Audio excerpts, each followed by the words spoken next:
Hello दोस्तों, Ricky चड्डा astro healer channel से आज आपके सामने मैं दिसंबर के महीने की कुछ खास बातें लेकर आपके सामने आया हूं, क्योंकि आज पहला दिसंबर है। हमें दिसंबर के बारे में बात करनी है।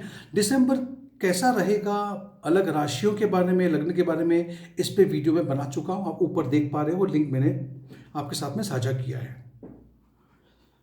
आज मैं बात करने जा रहा हूं कि दुनिया पर या आपके आसपास में दिसंबर में ऐसा क्या होने जा रहा है, कौन सी वो तारीखें हैं जिसमें आप क्या देख सकते हो। और आगे बढ़ने से पहले आपसे गुजारिश है कि इस वीडियो को अंत तक जरूर देखिएगा, क्योंकि इस वीडियो के आखिर में आपके सामने एक मैं सवाल करने जा रहा हूं किसी एक ऐसे व्यक्ति के बारे में जिसके चार्ट को मैं शेयर कर रहा हूं, और मुझे आपसे जवाब चाहिए कि चलो खैर हम आगे बात करते हैं, बहुत इंटरेस्टिंग होगा। दिसंबर के महीने में 4 तारीख को सूर्य ग्रहण लग रहा है। हमें पता है कि सूर्य ग्रहण के वक्त चंद्रमा और सूर्य दोनों ही कालपुरुष कुंडली यानी कि नेचुरल कुंडली के हिसाब से 8वें घर को प्रभावित करेंगे, जहाँ पे केतु है। आप देखेंगे ये एक ऐसा घर है, 8वां घर, जो आपको एकदम डीप रिसर्च में, मेडिटेशन में इस जगहों पर डालता है। और कोई ऐसे भी इमोशंस होते हैं जिसमें आप बहुत ज़्यादा डिस्टर्ब हो जाते हो सकता है 4 तारीख को ऐसा ही कुछ प्रभाव आप पे भी पड़े, और आपको कुछ पल के लिए, शायद एक आध दिन के लिए आपको ऐसा लगे कि आपके आसपास पता नहीं क्या हो रहा है। बट घबराइएगा नहीं, सब कुछ ठीक हो जाएगा। 8वें घर को हम इस तरह से देखते हैं कि जिसमें एक यकायक इंसान में या आपकी परिस्थितियों में बदलाव आता है, जिसको हम ट्रांसफॉर्मेशन कहते हैं।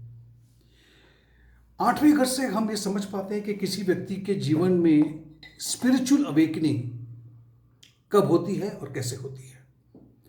मैं चाहता हूं कि इस 8वें घर की एनर्जी को आप जो मेरे इस वीडियो को देख रहे हैं, इसे आप अपने इस एनर्जी का फायदा उठा करके अगर आप ध्यान में बैठेंगे, ध्यान लगाएंगे, मेडिटेशन करेंगे, प्रार्थना करेंगे, तो ये आपके लिए बहुत अच्छी बात रहेगी। वहीं पर 8वें घर में ये ताकत होती है कि वो आप में एक इतना जबरदस्त बदलाव लेकर आए कि ये आपकी जिंदगी में आगे बढ़ने का एक वो मील का पत्थर साबित हो सकता है।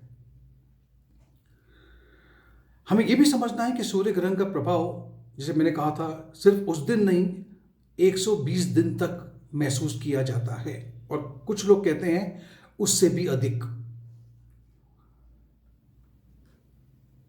अगर आपको ऐसा अंदर से आभास होगा कि आप में एक बदलाव आ रहा है, ट्रांसफॉर्मेशन आ रहा है, वो किस जगह आएगा उसके बारे में जानकारी देना चाहता हूं। जहां पर भी आपकी कुंडली में 8 नंबर लिखा है, पहले घर में, दूसरे घर में, तीसरे घर में, चौथे घर में, उस घर में बदलाव देखेंगे आप, ट्रांसफॉर्मेशन देखेंगे आप, उस घर में कोई चीज ट्रिगर होगी। अब आते हैं,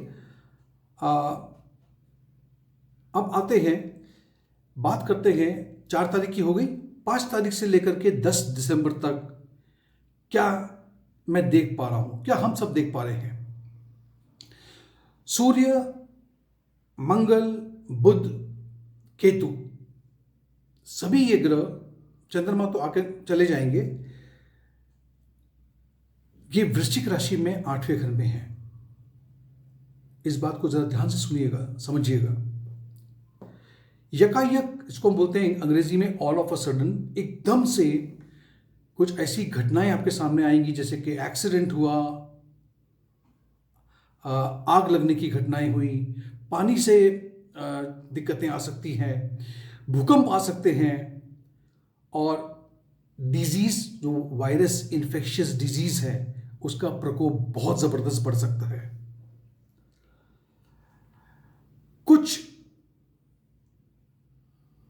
ऐसी भी घटनाएं हो सकती है जो हमने खुद, मतलब बोलते हैं मैन मेड डिजास्टर, हमने खुद ने ऐसा डिजास्टर क्रिएट किया है, उसकी होने की संभावना भी है। वहीं पर खास करके 9 दिसंबर और 10 दिसंबर के 2 तारीख को भी याद रखिएगा। मैं सारी तारीखें डिस्क्रिप्शन में डाल रहा हूं ताकि आप याद रख पाए। बुध, जो कि वृश्चिक राशि में रहेंगे, वो आगे बढ़ते बढ़ते 29 डिग्रीज पे आकर के वो गंडंता पॉइंट पे आ जाएंगे। गंडंता पॉइंट वो पॉइंट है जहाँ पे एक जल तत्व राशि से जब कोई ग्रह अग्नि तत्व की राशि में प्रवेश करता है तो उसे हम गंडंता पॉइंट कहते हैं। तो 9 और 10 तारीख को आप देखोगे बुध ये गोचर करने जा रहे हैं वृश्चिक राशि से धनु राशि में। यहां पर क्योंकि बुध की बात कर रहे हैं तो बुध इज योर कम्युनिकेशन। आप जो बात करते हैं उस पर उसका विचार किया जाता है बुध को देख करके। आपको अपने कम्युनिकेशन पे बहुत ध्यान देना होगा। आपके मुंह से कुछ भी बात गलत सलत निकल सकती है। गुस्से में कुछ किसी को बोल सकते हो और वो आपको बहुत भारी पड़ सकता है। 10 तारीख को ही आप देखेंगे कि पूरी तरह से कालसर्प योग एक्टिवेट हो चुका है और कालसर्प योग काफी कुछ महीनों तक रहने वाला है और इसीलिए मुझे चिंता है। और वो जो मेरी चिंताएं हैं मैं आपके साथ में शेयर कर चुका हूं, लेकिन मैं आगे अभी बात नहीं करना चाहता हूं। लेकिन वो चिंताएं भी मेरी पॉलिटिकल भी है और इस जो इन्फेक्शन को लेकर के भी है जिसको हम कोविड कहते हैं। 14 दिसंबर से लेके 17 दिसंबर और हो सकता है 13 भी हो और 18 भी हो, क्योंकि उसके आसपास 14 और 17 के आसपास यहां पर मंगल और केतु लगभग एक एग्जैक्ट डिग्री पे आकर के बैठ जाएंगे। दोनों के दोनों ग्रह जो है वो चीर फाड़ करने वाले हैं, काटने वाले हैं। वहीं पर इसी वक्त सूर्य जिस तरह से बुध गंडंता पॉइंट से गुजरे थे उसी तरह से अब सूर्य गंडंता पॉइंट से गुजरेंगे, क्योंकि सूर्य 16 तारीख को जा रहे हैं धनु राशि में। बहुत ज्यादा अग्नि पैदा हो रही है यहां पे, और वो भी जब सूर्य जल की राशि में है और अब वो अग्नि राशि में प्रवेश कर रहे हैं। एक जबरदस्त एक्सप्लोजन बोलते हैं इसको हम, एक जबरदस्त धमाका करके जा सकते हैं ये। कुछ ऐसे भी लोग होंगे जिनको मैं ये हिदायत दूंगा, कोशिश करना कि आप इस टाइम पे थोड़ा सा शांत रहिए और ऐसे कोई भी एक्शन मत लीजिएगा, क्योंकि आपको पता है कि परिस्थितियां आपके प्रतिकूल चली जाएंगी। कुछ ऐसी भी घटनाएं हो सकती है जो आप कुछ होती है जो हम जिसपे हमारा कोई कंट्रोल नहीं होता, और कुछ ऐसी होती है जिसपे हमारा कंट्रोल होता है लेकिन हम गुस्से में तहस में आके वो कंट्रोल खो बैठते हैं। उसका जरा ध्यान रखिएगा। 19 दिसंबर ये एक तारीख और है जिसको आपको याद रखना है। 19 दिसंबर के बाद आपको घर में अगर शादी को लेके, ब्याह को लेके, एंगेजमेंट को लेकर के कुछ हो, या आप ऐसा कोई कार्य शुरू करना चाहते हो जिसमें, क्योंकि मैं शुक्र की बात करता हूं, 19 तारीख को शुक्र वक्री हो रहे हैं, तो ये चीजें आपको टालनी होगी। यहां पे थोड़ी बहुत दिक्कतें आ सकती है, क्योंकि शुक्र 19 तारीख से लेकर के लगभग दिसंबर की आखिरी तक वो वक्री ही रहने वाले हैं। फिर वो मकर राशि में जाकर के फिर से वो लौट के आएंगे धनु राशि में। मैं आप लोगों से गुजारिश करूंगा कि इस वक्त ये जो पूरा दिसंबर का महीना है, जिस तरह से समावेश बन रहा है, जिस तरह से ग्रहों की स्थिति बन रही है, मैं आपसे सिर्फ एक ही गुजारिश करूंगा, आप अपनी आंखों को बंद कर करके प्रार्थना कीजिए, सब चीज़ों को भूल जाइए। और इसको हम बोलते हैं अट्यूनमेंट में, मुझे इसका हिंदी में क्या शब्द का इस्तेमाल करूं मुझे नहीं पता, लेकिन एक अगर आप स्पिरिचुअलिज्म से जुड़े हुए हैं तो ये बिल्कुल सही समय रहेगा जब आप अपनी कोई एक इच्छा यूनिवर्स से कर सकते हैं, निसर्ग से कर सकते हैं कि मुझे ये चाहिए, या ये मेरा इंटेंट है, ये मेरा डिज़ायर है। डिज़ायर अलग है, इंटेंट अलग है। आप देखिएगा आपके सारे डिज़ायर्स पूरे हो जाएंगे। शायद कुछ वक्त लग सकता है, कुछ महीने लग सकते हैं, लेकिन ये डिज़ायर पूरे हो जाएंगे आपके। ये सारी तारीखों को मैं डिस्क्रिप्शन बॉक्स में डाल रहा हूँ। आप आते हैं, बात करते हैं। आपके सामने एक कुंडली है, ये आपको उसमें कुछ नज़र नहीं आएगा, सिर्फ जो नज़र आएगा आपको बता देता हूँ। 8 नंबर यानी कि वृश्चिक राशि, 2 नंबर यानी कि वृषभ राशि, मंगल यहाँ पर बैठे हुए हैं।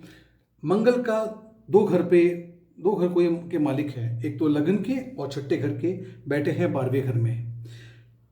ये जो जिस व्यक्ति की कुंडली आपके सामने मैं रख रहा हूं, अभी जब मैं वीडियो बना रहा हूं, आज आखिरी दिन है, 10 साल की चंद्रमा की दशा खत्म हो रही है। कल से मंगल की दशा लगेगी। लग्नेश 12वें घर में, छठे घर के मालिक 12वें घर में। इनके लिए आने वाला समय कैसा रहेगा? मैं चाहता हूं कि कमेंट बॉक्स पे जो लोगों को एस्ट्रोलॉजी में इंटरेस्ट है मुझे बताएं कि कैसा वक्त हो सकता है। मैं एक उस इंसान का नाम नहीं ले रहा हूं, कुछ नहीं कर रहा हूं, मैं आप पे छोड़ता हूं कि आप देखिए किस तरह से क्या होगा। ये बहुत ही इंटरेस्टिंग रहेगा। हम देखते हैं कि आने वाले दिनों में क्या होता है, और फिर किसी दिन मैं वीडियो बनाऊंगा और मैं एक्सप्लेन करूंगा कि मैंने उस दिन क्यों ऐसा कहा था। बहुत बहुत धन्यवाद। Thank you.